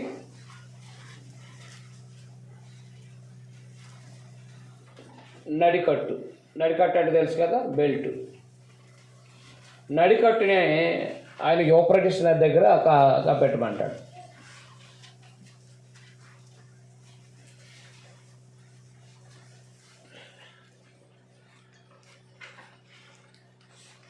అదైన నడికట్టుని 13వ అధ్యాయం 1 నుంచి చదివితే దేవుడు నడికట్టు అంటే బెల్ట్ అనమాట. అదైంది దట్టి అంటారు కదా, దాన్ని ఆయన బెల్ట్ తీసుకెళ్ళి అక్కడ కప్పెట్టమన్నాడు. కప్పెట్టిన తర్వాత కొన్నాళ్ళ తర్వాత వెళ్తే అదేమైందంటే పాడైపోయింది. ఒక నడికట్టు ఎలాగైతే పాడైపోయిందో ఇశ్రాయేలీలు కూడా అలాగే పాడైపోతారు. చదివారా అసలు? యెహోవా నాతో ఇలాగ సెలవిచ్చాను, నీవు వెళ్ళి అవిసెన నడికట్టు కట్టుకుని నీ నడుమును దాన్ని కట్టుకోనము, నేలలో దాన్ని వేయకము. కావున యెహోవా మాట చెప్పు, నేను నడికట్టు ఒకటిని కొని నడుమును కట్టుకుంటుని. రెండవ మారు యెహోవాకు నాకు ప్రత్యక్షమే, నీవు కొని నడుము కట్టుకున్న నడికట్టును తీసుకుని లేచి యూఫ్రటీస్ నది వద్దకు పోయి అక్కడనున్న బండపేటలో దాన్ని దాచిపెట్టుమనగా యెహోవా నాకు ఆజ్ఞాపించడం నేను పోయి యూఫ్రటీస్ దానిగా దాచిపెట్టుదని. అనేక దినములైన తర్వాత యెహోవా నీవు లేచి యూఫ్రటీస్ నదికి పోయి నేను అక్కడ దాచిపెట్టమని నీకు ఆజ్ఞాపించిన నడికట్టును అక్కడ నుండి తీసుకోనమని నాతో చెప్పగా నేను యూఫ్రటీస్ నదికి పోయి త్రవ్వి నడికట్టును దాచిపెట్టి చోటును దాన్ని తీసుకుంటుని. నేను దాన్ని చూడగా ఆ నడికట్టు చెడిపోయి ఉండేను, అది దేనికి పనికిరానిది ఆయన అనమాట. ఇశ్రాయేలు కూడా ఏమయ్యారు? చెడిపోయారు, పనికిరాని వారు అయ్యారనమాట. అదే చెప్తాడు 8వ వచనంలో, యెహోవాకు నాకు ప్రత్యక్షం ఇలాగ సెలవిచ్చాడు. యెహోవా ఈ మాట సెలవిస్తున్నాడు, ఈ విధముగానే యోధవారి గర్వమును యెరూషలేము నివాసుల మహాగర్వాన్ని నేను భంగపరచదు. అన్ని దేవతలు పూజిస్తూ వాటికి నమస్కారం చేయమని వాటిని అనుసరిస్తూ వారు ఆ మాటలు విన్నోళ్ళక తమ హృదయ కాకిని చెప్పిన నడుచుకొను ఈ ప్రజలు దేనికి పనికిరాని నడికట్టు వలె అగుదురు అనమాట. దేనికి పనికిరాని వలె అదనమాట. అంటే ఇశ్రాయేల్ ఎలాగంటే ఒక నడికట్టు వలె పాడైపోతారనమాట. అదే యోధా జనాంగం ఏమవుతుంది? ఒక నడికట్టు పాడైపోయినట్టు పాడైపోయింది. ఇశ్రాయేల్ జనాంగం పాడైపోతారనమాట, నాశనం అవుతారని అర్థం. 18వ అధ్యాయం యెహోవా అతని ఇర్మియాకు ప్రత్యక్షమైన వాక్కు, నువ్వు లేచి కుమ్మరి ఇంటికి పొమ్ము, అక్కడ నా మాటలు నీకు తెలియజేతును. నేను కుమ్మరి ఇంటికి వెళ్ళగా వాడు తన సారి మీద పని చేయుచుండెను. కుమ్మరి జిగటమణితో చేర్చిన కుండ వారి చేతిలో విడిపోగా ఆ జిగటమను మరలా తీసుకుని కుమ్మరి తనకు యుక్తమైనట్టుగా దాంతో మరి ఒక కుండను చేశాను. అంతటి యెహోవాకు నాకు ప్రత్యక్షం ఇలా సెలవు, ఇశ్రాయేల్ వారిలో ఈ కుమ్మరికి మంటికి చేసినట్టు నేను మీకు చేయలేనా? ఇదే యెహోవాకు, జిగటమను కుమ్మరి చేతిలో ఉన్నట్టుగా ఇశ్రాయేల్ వాళ్ళు మీరు నా చేతిలో ఉన్నారు. దాన్ని పెళ్ళగింతునని వెరగొడుతుందని నశింపజేయదని ఏదో యొక్క జనాన్ని గురించి కానీ రాజ్యాన్ని గురించి కానీ నేను చెప్పి ఉండగా ఏ జనం గురించి నేను చెప్పితునో ఆ జనం చెడుతనం చేయట మానిని ఎల్లా నేను వారికి చేయను తీయించిన కీని గురించి అంతాపడదును. వారు కట్టెదనని నాటెదనని ఒక జనాన్ని గుర్చినను కానీ రాజ్యాన్ని గురించి కానీ నేను చెప్పి ఉండగా ఆ జనం నా మాట వినకుండా నా దృష్టికి కీడు చేసిన ఎల్లా దానికి చేయదలసిన మేలు గురించి నేను సంతాపడదును. కాబట్టి నువ్వు వెళ్ళి యోధా వారితో యెరూషలేము వాసులతో ఇట్లనము, యెహోవా సెలవిచ్చిన మాట ఏదనగా, మీ మీద తెచ్చుటకై నేను కీడును కల్పిస్తున్నాను, మీకు విరోధంగా ఒక యోచన చేస్తున్నాను. మీరందరూ మీ దుష్టక్రియల మార్గాలు విడిచి మీ మార్గాల్లో మీ క్రియలను చక్కపరచుకోండి. అందరూ వారు నీ మాట నిష్ప్రయోజనం, మేము ఆలోచనలు చెప్పి నడుచుకుందాము, మేమందరము మా మోక హృదయం చొప్పున ప్రవర్తిద్దామని అందరూ. అర్థమైనా? కాబట్టి ఆ కుమ్మరవాణి కొండ పగల కొట్టేయమని చెప్తాడు అన్నమాట.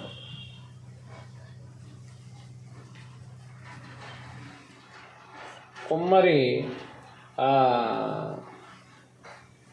కొండ చేసేటప్పుడు చేస్తే దాన్ని మళ్ళా పాడు చేస్తాడు. పాడు చేసినట్టు ఇశ్రాయేల్ నేను పాడు చేస్తాను. కారణం ఏంటంటే వాళ్ళు మూర్ఖ హృదయం చెప్పిన వాళ్ళు వినుకున్నారన్నమాట.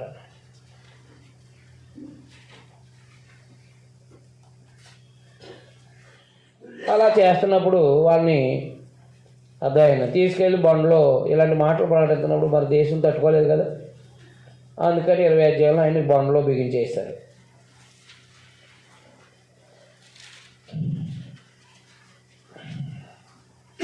ఇరవై 24 అధ్యాయం ఇశ్రాయేలు ఎలా పాడైపోయారో చెప్తున్నాడు. 24 అధ్యాయం బబులోను రాజు నెబుకద్నెజరు యోధా వారికి యెహోయాకీము కుమారుడు యెకొన్యాను యోధా ప్రధాన శిల్పకారులను కంసాలను యెరూషలేమును చెరపట్టుకుని బబులోను తీసుకుపోయిన తర్వాత యెహోవా నాకు చూపగా యెహోవా మందిరం ఎదుట ఉంచుకున్న 2 గంపల అంజూర పండ్లు నాకు కనబడిన. ఒక గంపలో ముందు పక్వమైన అంజూర పండ్లు వంటి మిక్కిలి మంచి అంజూర పండ్లు ఉండెను.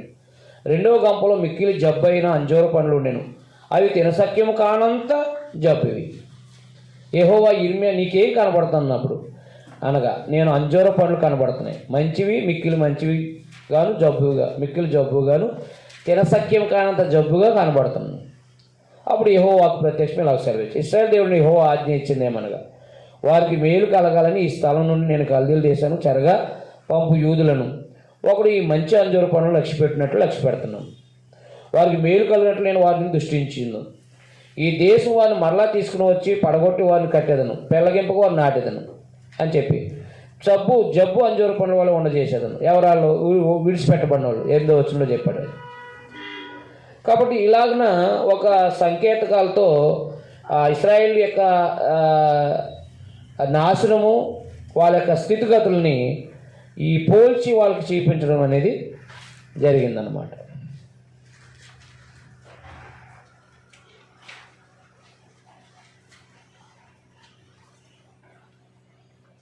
అర్థమైందా? కాబట్టి పోల్చి ఆయన ఆ విషయాల్ని చెప్పడం జరిగింది.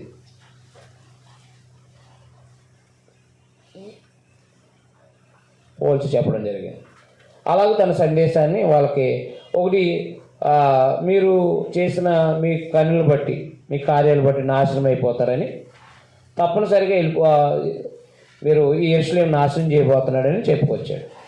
అయితే 70 సంవత్సరాలని స్పెసిఫిక్గా 25 అధ్యాయంలో ఆయన తెలియపరచడం జరిగింది. 25 అధ్యాయము 12వ వచనం అండర్లైన్ చేసుకో. 25 అధ్యాయం 12వ వచనం. యెహోవా వాక్ ఇదే, 70 సంవత్సరాలు గడిచిన తర్వాత వారి దోషాలను బట్టి నేను బబులోను రాజు ఆ జనము కల్దీల దేశం శిక్షింతును, ఆ దేశం ఎప్పుడు పాడుకున్నట్లు నియమింతును.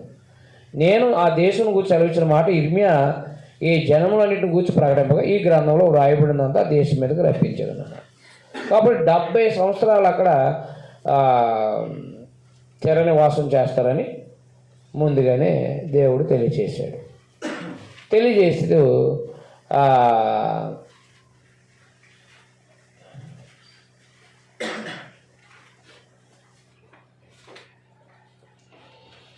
తెలియజేసిన తర్వాత వాళ్ళు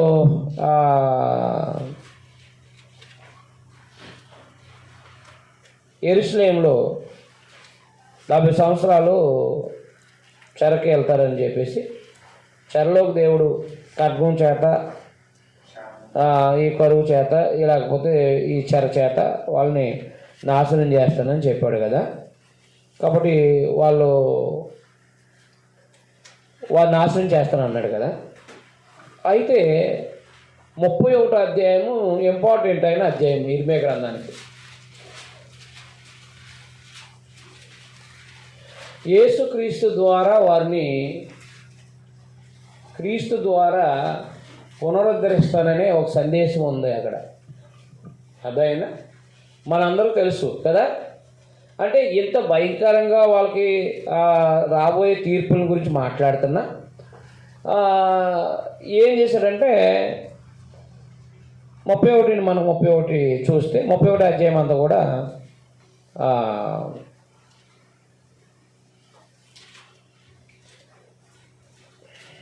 క్రొత్త నిబంధన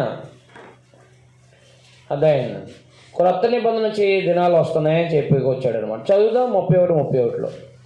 వారిద్దరిని కూడా అంటే వారిని క్రొత్త నిబంధన ద్వారా మరలా రక్షిస్తానని వారికి దేవుడు అభయం ఇస్తున్నాడు.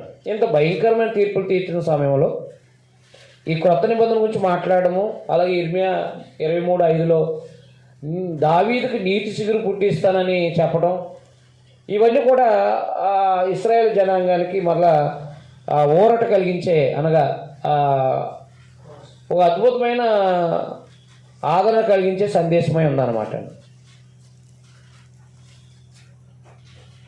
అదే కాబట్టి 37 చదవండి. మనందరూ తెలిసిన వచనమే.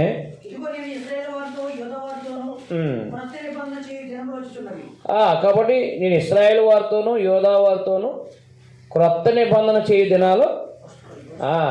కాబట్టి క్రొత్త నిబంధన చేయ దినాలు వస్తున్నాయి. ఇశ్రాయేలు వారితోనూ యోధా వారితోనూ క్రొత్త నిబంధన చేయనమాట. అర్థమైందా? నిబంధన అంటే బెరీత్ అంటే నిబంధన అన్నమాట.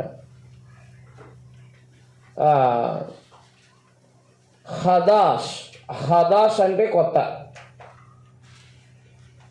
న్యూ, మరలా క్రొత్తగా చేయబోతున్నానంటే అని చెప్పాడనమాట. హదాష్ క్రొత్త నిబంధన తర్వాత క్రొత్త నిబంధన చేయబోతున్నాను అనమాట. హదాష్ అనమాట. బెరీత్ అంటే నిబంధన.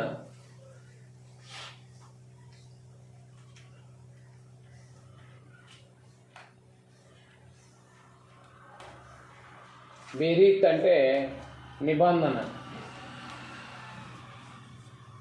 క్రొత్త నిబంధన. అది ఖరాష్ అంటే కొత్త అన్నమాట. ఖరాష్ అన్నమాట. ఖరాష్ అంటారు. ఖరాష్ అంటే క్రొత్త, బెరీత్ అంటే నిబంధన అన్నమాట. బెరీత్ అంటే నిబంధన. క్రొత్త నిబంధన చేయ దినాలు వస్తున్నాయి అన్నారు చూసారా. దాన్ని మనకు అక్కడే వివరించాడు కదా. అక్కడే వివరించాడు. ఏమని వివరించాడు? నేను చేయి పట్టుకునే దినాన్ని అంటే వాళ్ళని ఐగుప్తు దేశంలో పిలిచిన అప్పుడు చేసిన నిబంధన వంటిది కాదు అన్నాడు అన్నమాట. అదైనా కాబట్టి కొత్త నిబంధన చేయి దినాలు బెరీత్ అంటే నిబంధన. అదైనా బెరీత్ అంటే నిబంధన.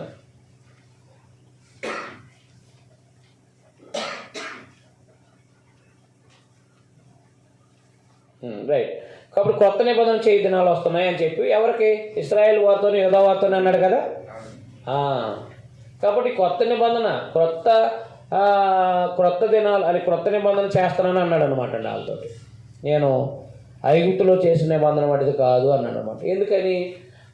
ఈ నిబంధన వాళ్ళు బ్రేక్ చేశారు కాబట్టి, వారు ఆ నిబంధనను మీరారు కాబట్టి వీరికి ఏం చేయబోతున్నాడంటే మరలా క్రొత్త నిబంధన చేయబో దినాలు వస్తున్నాయి. వారి మాట్లాడింది ఎవరితోటి? యోధా ఇశ్రాయేల్ వారితోటి అన్నమాట. అంటే దేవుడు వాళ్ళకి రప్పించే కీడు అంటే ధర్మశాస్త్రం రప్పించే కీడు రప్పిస్తున్నా, పాపాన్ని బట్టి వాళ్ళు శిక్షించబోతున్నా, క్రొత్త నిబంధన ద్వారా మళ్ళీ ఇశ్రాయేలు వారు యోధా వారు కట్టబడతారని దేవుడు ముందుగానే తెలియపరిచాడు అన్నమాట. అంటే దేవుడు వాళ్ళు విడిచిపెట్టాడా?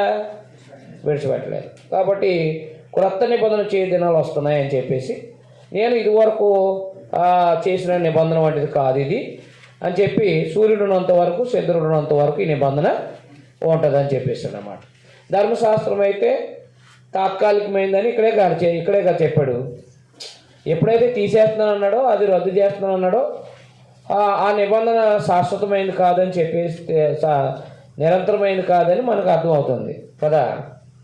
కాబట్టి అక్కడ 35వ వచనంలో పగటి వెలికే సూర్యుని రాత్రి వెలికే చంద్రనక్షని నియమించుకొని దాని తరం కోసం సముద్రం రేపువాడు యెహోవా ఆ మాట సెలవిస్తున్నాడు. సైన్యం కదా యెహోవా అని ఆయన పేరు. ఆ నియమములు నా సన్నిధిలో ఉండకుండా పోయినాయల్లా.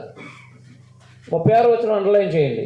ఎంత గొప్పగా ఇశ్రాయేల్ జనాంగాన్ని దేవుడు ప్రేమించాడు. అందుకనే శాశ్వతమైన ప్రేమతో నేను ప్రేమిస్తానని అన్నాడు.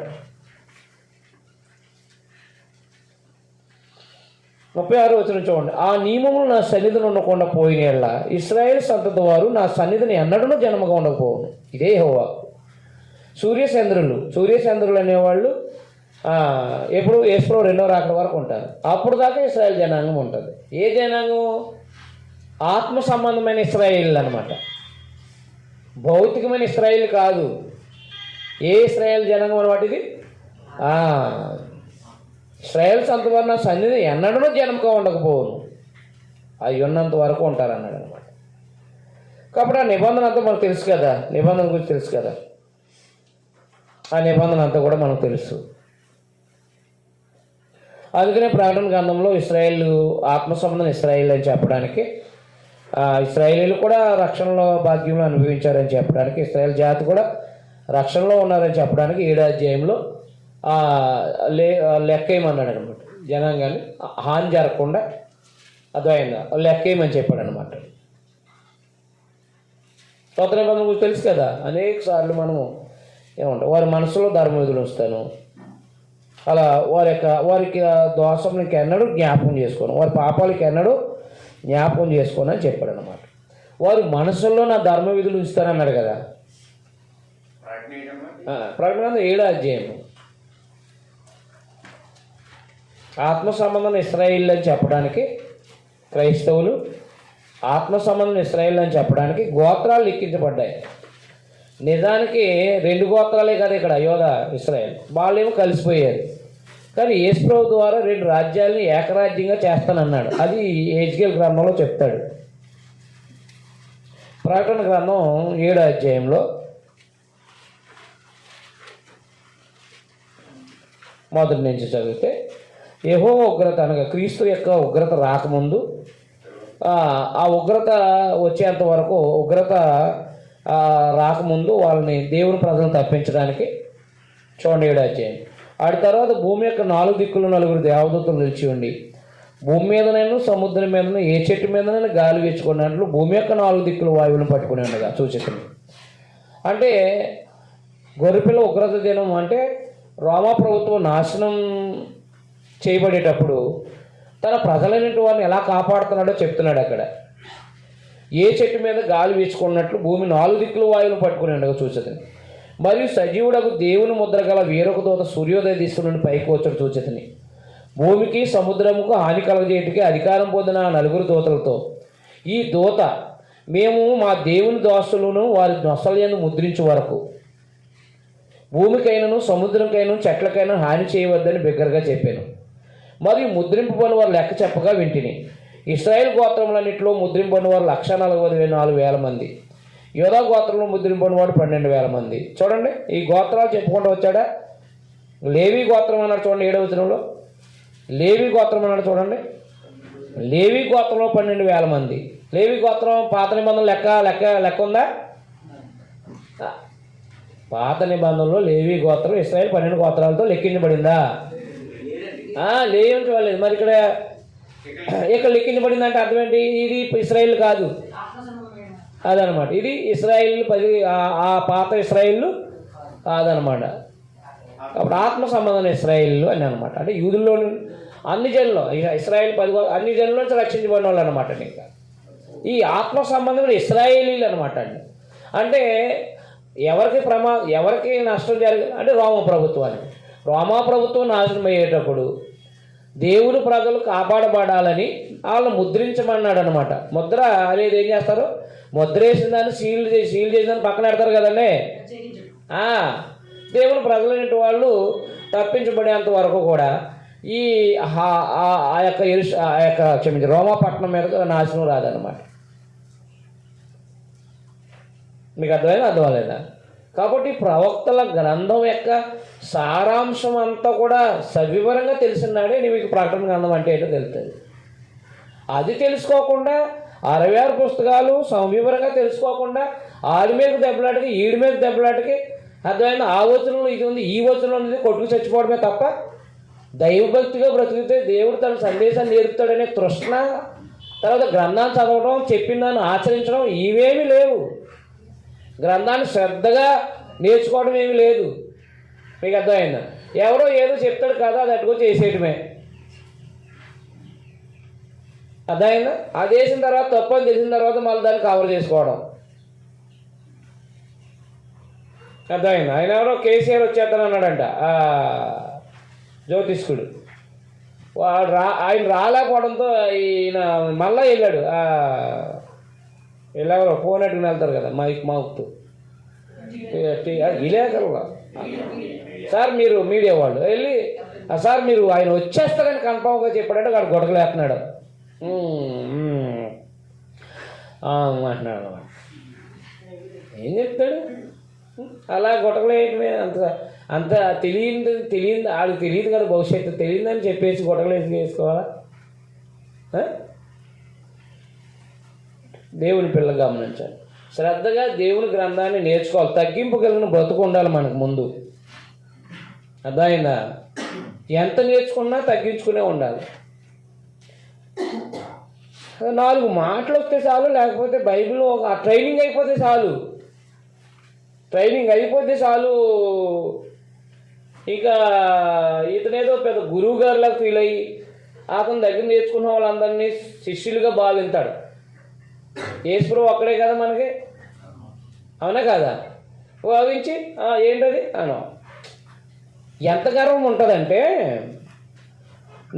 నేను మామూలుగా సందేశం చెప్తున్నా ఒక చోటుకి వెళ్ళాను, ఒక అతని దగ్గరికి. అంటే ఒక ఆయన తీసుకెళ్ళాడు యేసు దేవుని కుమారుడు అనే దాని గురించి కొన్ని విషయాల గురించి వెళ్తే ఆయన ఏమన్నాడంటే, నేనేమో మామూలుగా నన్ను ఒక ఆయన బండి మీద తీసుకెళ్ళాడు. ఆయనేమో చెప్పు నీ వెర్షన్ ఏంటో చెప్పు అంటున్నాడు. ఇలాగా అప్పుడే తెలిసిపోద్ది కదా ఆడికి ఎంత గర్వం ఉందో. చెప్తాముడు ఒకవేళ విషయం ఏంటో చెప్పండి అడిగితే, అవి చెప్పండి బ్రదర్, మీకు ఏమైనా అనుమానాలు ఏమైనా ఉంటే చెప్పండి, అడగండి, ఏంటి ఆలోచిద్దాం అని చెప్పేసి మాట్లాడి, ఇది నేను అంటే చెప్పిన తర్వాత విన్న తర్వాత అది అలా కాదు ఇది ఇలాగని చెప్పేసి నన్ను ఏం చేస్తున్నాడంటే ఇరకాటంలో పెట్టేస్తా చూసేవాడు. ప్రకటన అందుకు వెళ్ళి చెప్పేవాడిని అనుకో, అది స్టెప్ల కింద మారుతుంది. అది ఏదో మాట్లాడేవాడు తెలిసినట్టుగా. ప్రవచనం ముందుకంటే అలా కొన్ని చోట్ల కూడా ఆగి మళ్ళీ ఇంకో దానికి వెళ్ళేవాడు. నేను ఎక్కడ ఆగిపోయినా అక్కడ ఆకుండా ఇంకో దానికి వెళ్ళేవాడు. ఏంటి తిరువాటు అని చెప్పేసి ఎక్కడైతే అన్నాడు అక్కడే పట్టుకుని నువ్వు ఈ చెప్పాక మళ్ళీ ఇంకో దానికి వెళ్ళాను అనమాట. అప్పుడు నేను ఆడికి అర్థమైపోయింది, నేను చెప్పలేనని అతనికి అర్థమయ్యి సరే అండి తర్వాత మాట్లాడదాలని వెళ్ళిపోయాడు అనమాట. నేను ఎవరో నాకు కూడా బండి లేదు, ఎవరో తీసుకెళ్ళాడు నన్ను. ఇలా అనేవాడు, నువ్వు రా ఎప్పుడు వస్తావు అనేవాడు. నేను ఇప్పుడే వస్తాను అన్నవాడిని. ఇప్పుడే వస్తానంటే మళ్ళా ఫోన్ చేశాను, ఎరా నీకు పని పాట లేదా, నాకు బోల్డ్ అంత పని ఉంది, నీకు పని లేదరా అనేవాడు నన్ను ఫోన్ చేసి. కడాకారికి అతను అడ్రస్ లేకుండా పోయాడు. అర్థమైంది? అంటే అతిశయం అనేది నువ్వు ఎందుకు? దేవుని గ్రంథం వచ్చింది, ప్రేమ కలిగి సత్యం చెప్పు, లేకపోతే సంఘం ద్వారా ఎవరైనా సహకరిస్తే సంఘం కూర్చోబెట్టి 4 మాటలు నేర్పించు, మాదిరికరంగా జీవించు, నువ్వు మాదిరికరంగా బ్రతుకుతూ వాళ్ళని ప్రోత్సహించు. అంతే తప్ప నాకు ప్రపంచానికి ఒక ఆయన తెలుసు అన్నాడు, ఆడు కొడుకుని నేను, అదే ప్రపంచానికి బైబిల్ తెలియదు ఎవరికి, నాకే తెలుసు అన్నాడు, ఆడు కొడుకుని నేను, కాబట్టి ఆడికి అంత గర్వం ఉంటే నాకెంత గర్వం ఉంటుందని వాడు చూపించాడు అన్నమాట. లాస్ట్కి నన్ను కూడా తీసుకెళ్ళినోడు మారాడు. అతను చాలా గొప్పోడు, అతని దగ్గర చెప్పు నేను చెప్పలేకపోతున్నాను నీకు అని చెప్పి నన్ను ఇరకాటలు ఎట్టేద్దామని చెప్పి ఆయన తీసుకెళ్ళాడు. ఆయన మారాడు, తీసుకెళ్ళినోడు మారాడు కొన్నాళ్ళకి. నిజమే అండి బాబు, వాడు అంతా అబద్ధం చెప్పా, ఎలా మీకు సమానం చెప్పలేకపోయాడు, నాకు అప్పుడు అర్థం కాలేదు అని చెప్పేసి ఇప్పుడు ఈయన మారాడు, అతను మారలేదు అన్న. దేవుని పిల్లలుగా మనకి దేవుని ఎంత అతిశయపడడం అనేది ఒకటి ఉందో తప్ప ఈ లోక సంబంధంగా మనం ఏ విషయంలో అతిశయపడడానికి ఏమీ లేదన్నమాట. ప్రేమ మనకి దేవుని పనివాళ్ళుగా గౌరవించడం అనేది ధర్మం అది పనివాడుగా గౌరవించలేకపోతే గౌరవం నేర్పడమే ఎవరికైనా. దేవుని మాట్లాడడం ఎలాగ రాదా అని చెప్పడం అన్నమాట.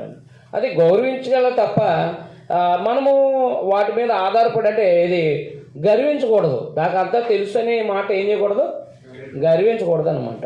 గర్వించకూడదండి. మనం గర్వించడానిక నేర్చుకున్నావు అనుసరిస్తూ ఇతరులకి బోధించడానికి అనమాట. అలాగన దేవుని గ్రంథంగా మనం నేర్చుకుని మాట్లాడకపోతే ఏమీ అర్థం కాదు. అందుకే దేవుడు ప్రార్థన గ్రంథాన్ని ఎవరికి అర్థం కాకుండా రాయించాడు అనుకుంటున్నారు చాలామంది.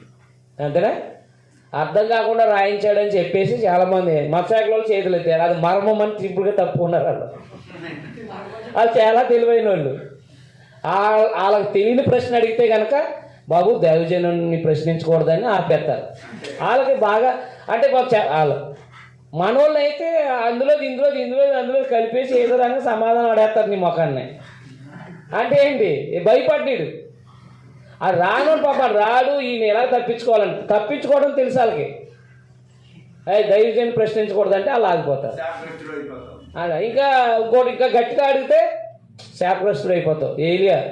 ఎలీషా ఇదిగో ఏమయ్యారు వాళ్ళకి వ్యతిరేకం తిరిగిన వాళ్ళు అంటదంటే ఇంకా వాళ్ళని పెద్దవాళ్ళు చెప్పితే అయ్యి బాబు ఎందుకు వచ్చిన గొడవ బాబు, నా కుటుంబం బాగుంది ఇప్పుడు దాకా, మళ్ళీ వీడి మీద తిరగబడి నేనే నా ప్రశ్న. వాళ్ళు తప్పించుకోవడం వచ్చు. అర్థమైందా అర్థమలేదా? మన వాళ్ళకి తెలియపోయినా కానీ తెలిసినట్టుగా మాట్లాడుతూ ఉంటారు.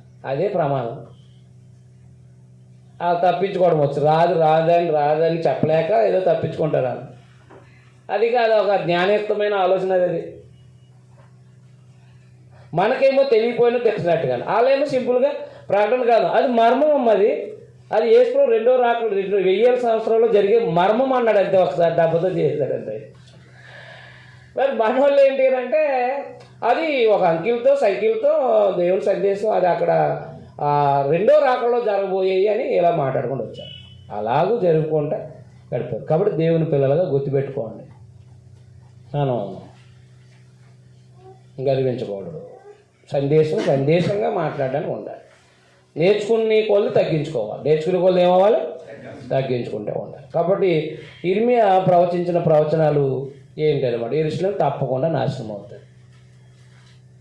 ఒక నడికట్టు పాడైపోయినట్టు, ఒక కొండ పాడైపోయినట్టు, అలాగే ఒక పనికిరాని అంజూరు పండ్లు అయిపోయినట్టు, ఇలా ఇంకా కొన్ని వాటితో పోల్చి మాట్లాడాడు. అది ఒక సందేశంగా వాళ్ళకి తెలియపరచుకొచ్చాడు అన్నమాట.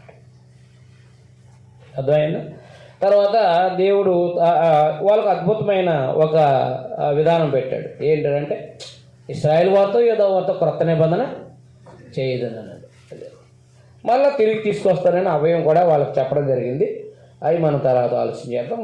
మనం బ్రేక్ తర్వాత అధ్యాయాలు చదువుదాం. ఈ సింపుల్గా ఇవి వరుసగా ఉండదు. ఇర్మియా గ్రంథం ముందు చెప్పింది వెనక చెప్పింది ముందు ఉంటుంది. మీరు ఐడెంటిఫై చేసుకోవడం కోసం 1 నుంచి 25 అధ్యాయాలు ఇర్మియా యెరూషలేము నాశనం గురించి ప్రవచించాడు.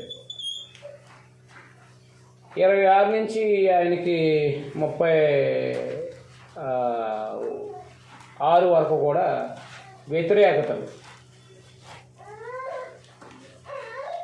వ్యతిరేకతలు ఎదురైంది. బోధించిన సందేశం నాశనం అవుతుందని చెప్పాడు కదా, ఆ సందేశానికి వీళ్ళు అంగీకరించలేకపోయారు. ఇర్మియా మీద తిరగబడ్డారనమాట. ఇర్మియాపై వ్యతిరేకతలు చెప్పారనమాట. 39లో యెరూషలేము నాశనం అయిపోయింది. అంటే ఇర్మియా ఉండగానే యెరూషలేము నాశనం చేయబడింది. అర్థమైందా? 40 నుంచి 40 ఇంకా 59 వరకు కూడా 51 వరకు కూడా అన్ని దేశాలకు సంబంధించిన ప్రవచనాలు, అన్ని దేశాల ప్రవచనాలు.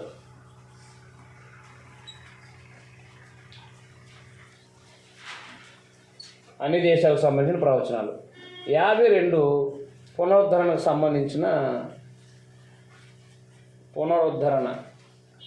యోధా పునరుద్ధరణకు సంబంధించిన అధ్యాయము. అంటే ఎలా మరలా యెరూషలేము నుండి తిరిగి వచ్చారో, బబులోను నుండి తిరిగి వచ్చారో చెప్పాడనమాట. 1 నుంచి 25 అధ్యాయాల వరకు యెరూషలేము నాశనం అవుతుంది వాళ్ళు చేసిన పాపాన్ని బట్టి అని ప్రకటించిన దాన్ని బట్టి 26 నుంచి 36 అధ్యాయాల వరకు వ్యతిరేకతలు వచ్చాయి. ఎవరి మీద? యెర్మియా మీద. కాబట్టి ఆయన ప్రవచించిన రీతిగా 39 అధ్యాయంలో యెరూషలేము నాశనం అయిపోయింది. 39 అధ్యాయం మీద చదివితే 40 అధ్యాయంలో బబులోను రాజు నువ్వు ఎక్కడ ఉండాలంటే అక్కడ ఉండని చెప్పేసి ఇర్మియాని అక్కడ ఒక బారూక్ని అక్కడ ఒక అధిపతిని పెట్టి వెళ్ళిపోతాడు. వీళ్ళు ఐగుప్తుకి వెళ్ళిపోతారు. ఐగుప్తుకి వెళ్ళిన తర్వాత కొన్ని దేశాలకు సంబంధించిన ప్రవచనాలు, అంటే అన్ని దేశాలకు సంబంధించిన ప్రవచనాలు ప్రవచించబడతాయి. కాబట్టి ఐగుప్తుకి వెళ్ళిపోయిన వారి గురించి ఐగుప్తులో ఇర్మియా ప్రవచించాడు. ఆ తర్వాత అన్ని దేశాల గురించిన ప్రవచనాలు 40 నుంచి 51 వరకు కూడా అందులో ఈమెడు ఉన్నాయి. మనం చదువుకున్నప్పుడు సవివరంగా చూద్దాం. బ్రేక్ తీసుకోండి. టీ